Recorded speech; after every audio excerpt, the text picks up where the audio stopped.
Base radio check, please.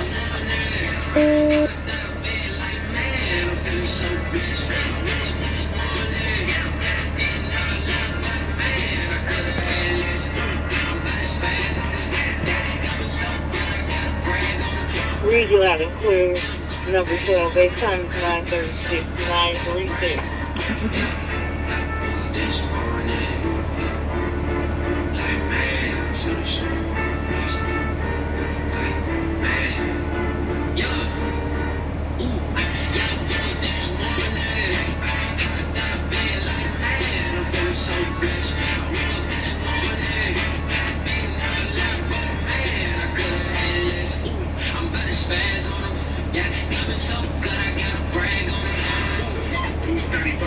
All day long, before work, after work, at nighttime, in the morning, before when I'm getting ready.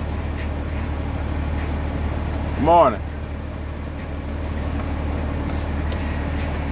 It's a new day. It's been given to me to do as I will.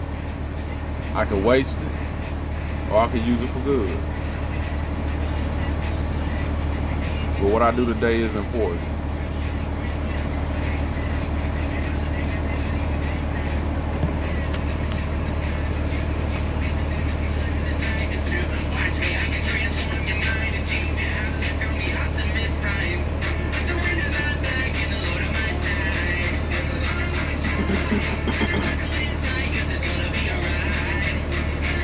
And one thing about being a free-minded person, you get a lot of exposure to everything. So like growing up, I didn't just listen to just rap. I had exposure to all cultures of music, all genres of music. I listen to country, I listen to rock and roll, I listen to pop, alternative, I listen to classical music. I mean, you got to think, like, growing up as an 80s baby, we was Looney Tunes generation. We was the Looney Tunes, so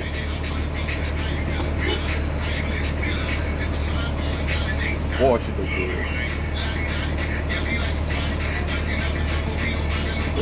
Anyway, yeah, we was the Looney Tunes, So if you ever grew up watching Looney Tunes, you realize that all the music behind all the cartoons and shit was symphony music, Bach, Beethoven, and whatnot. So, and then like growing up, like at an early age, I had lucid dreams all my life. So I be going to different places and having out-of-body experiences. You know what I'm saying? Medical field just call it lucid dreaming, however you want to call it. I have major case of lucid dreaming, and so to like combat that, there was two things I would always do. One was either listen to soft classical music. For some reason, classical music will keep your mind clear. Another thing I would do is put the word under my book. And it helped me. I ain't saying it worked for everybody, just like if allegory, antics, if the pharmaceutical industry that's been approved by the FDA comes up with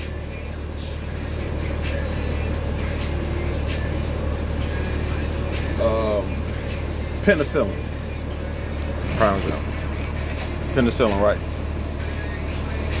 And it's been created, it's been tested, it's been approved by the FDA, and they encourage everybody to take it. Especially like if by me being a military vet, I was in the military.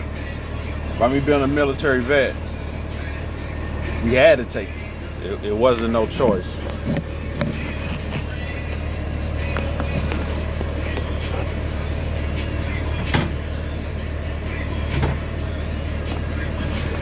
Just adjusting that way, you know what I'm saying? When I'm driving, I ain't got to look at the phone or touch it or nothing. But you know, when I drive, I don't pay attention to the phone. I just talking to the earth. But anyway, when we was in the military, we had to take it. And in essence, you know, I'm speaking on allegories now. So in essence, they're giving us what they feel is best for us because they want to make sure that we have the antibodies and the defense to combat the different bacteria, viruses, and diseases. But yet, even though that they have something that's been approved, been regulated, and everything, and they feel that it's best for us, it doesn't work for everybody, and everybody doesn't have the same reaction as everybody else. Like with me, I had a bad allergic reaction to penicillin. That penicillin put me on my ass, I'm trying to tell you. She was worse than the flu. What am I trying to say? If I say that by me putting a word under my book helps me sleep and it keeps the dreams away, it's not saying that it's going to work for everybody else.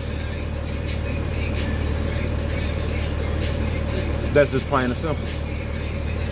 So, if a person comes and say, oh man, that's some bullshit, what right do you have to say that that's bullshit just because it don't work for you or because you had a negative reaction to it? Maybe the word ain't for you. Maybe you need something else. Maybe something else needs to go under your pillow. Maybe a talisman or something. Some other type of conduit or catalyst to help channel that negative energy out of your aura or out of your system by it being a crystal or whatever. I mean, you know what I'm saying? Because like I said, everything don't work for everybody. And, you know, a little common sense and a little wisdom will help you understand that. So, you know, when I talk, I'm not, you know, I ain't trying to push nothing on nobody. I'm just telling them what worked for me. You know what I'm saying? You know, I was raised Christian. I grew up between the Methodist and the Catholic churches, you know, growing up from where my parents took me. So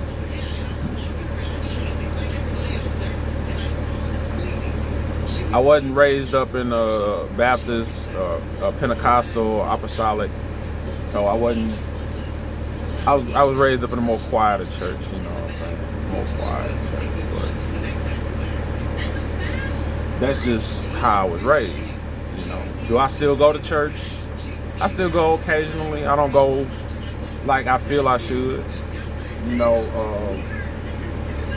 I need to go more often. I still do self-studying. But I do understand that there's a lot of BS going on in the church system. But name a place where there ain't no BS in any infrastructure system. Name a place where there's no chaos or no corruption. You know, there's corruption in the hospitals. There's corruption in the police department. There's corruption in the school systems. There's corruption in the public works system. There's corruption in the transit system. There's corruption in every infrastructure of every city. So to say that I'm not going to use that because it's corruption, or I'm not going to go to church because every time I go to church I keep seeing the corruption, then why are you going to church anyway? You know, like why the whole purpose of going is not to go see everybody else goof off. You're supposed to go for you know, spiritual fulfillment within you. And yeah, I do understand that, you know, going to church, there's a lot of distraction. You got people all walks of life walking through the church. So I ain't gonna lie, let's keep it real. I've been to church a couple of times and seen some females in there, and they was wearing some stuff I couldn't help but to look.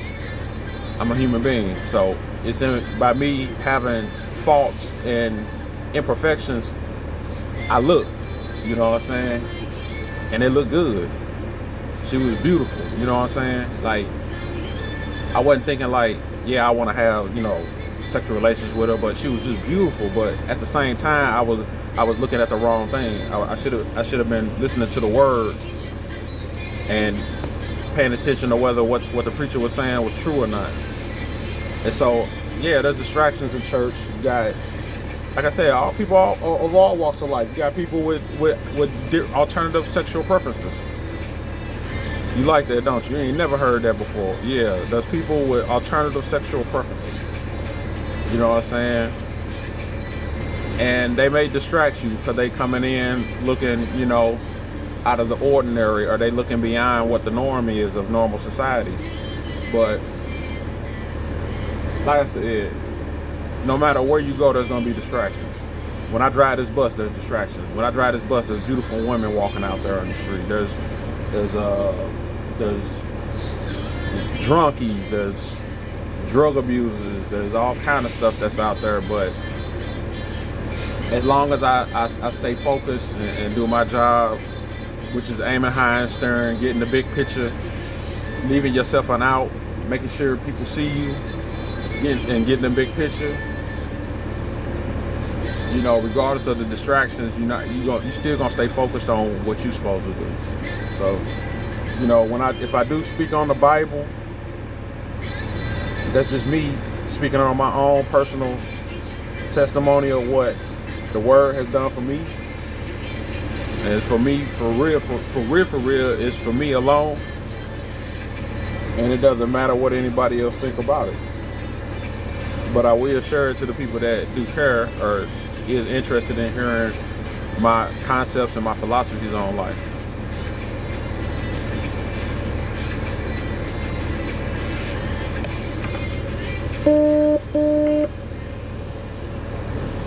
I'll make some quotes out of the Quran.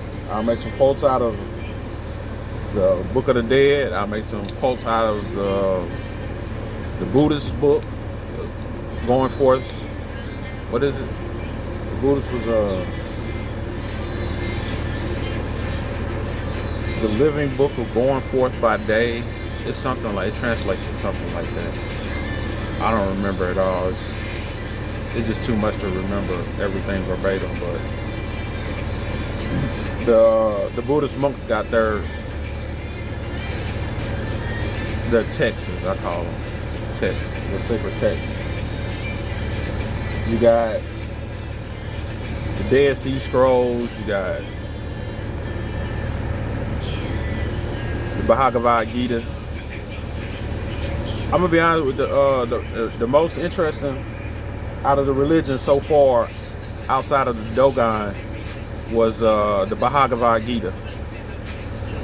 The information, no, not even the Bhagavad Gita, because that's just one book within another book. The whole volume is the whole set is the Srimad Bhagavad, and it's got some deep literature in there. It's got some astrological literature in there. It's like 3,500-year-old book, and they was talking about the universe and black holes and things back then. So I found that interesting. You know what I'm saying? The Dogon, I can't. The concept, like the concept of the Dogon is so deep. I'm not even going to try to explain it, because anybody that understands Dogon literature or understands Dogon philosophy, Dogon mathematics, and Dogon science knows that stuff is so complicated. Like, you got to be in the right mindset to even understand what they talking about. You're not even going to get it if you don't have your own mind, the right mindset for it. So I'm not even going to try to speak on it because I don't have enough literature on it. And so far, what I've seen over the internet about the Dogon is it's watered down. And so I'm not even going to water it down even further than it's already watered down.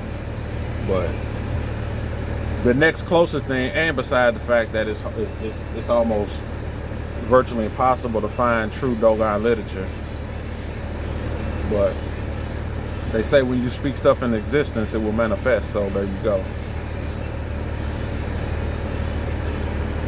But why am I saying it? Because I looked at all different religions, and you know what? It's funny because in every religion, it's got some stuff that's contradictory.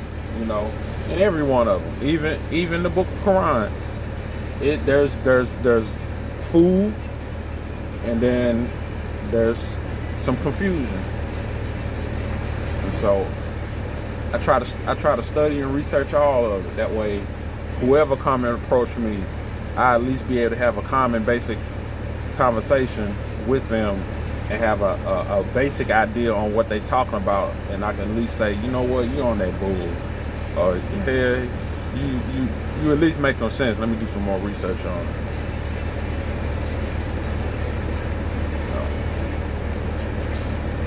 That's my concept on spirituality. Is universal, man. I mean, even in the Buddhist doctrine, yesterday,